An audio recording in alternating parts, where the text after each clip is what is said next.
সাগরে তরঙ্গ পরে অথয় ধীর পক্ষীঠু নিরীহ যিয়ে নদীর গভীর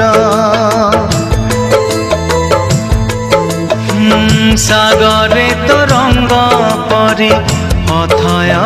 ধীর পক্ষীঠু নিরীহ যিয়ে নদীর গভীর से दुई आखिर देवी मुखिना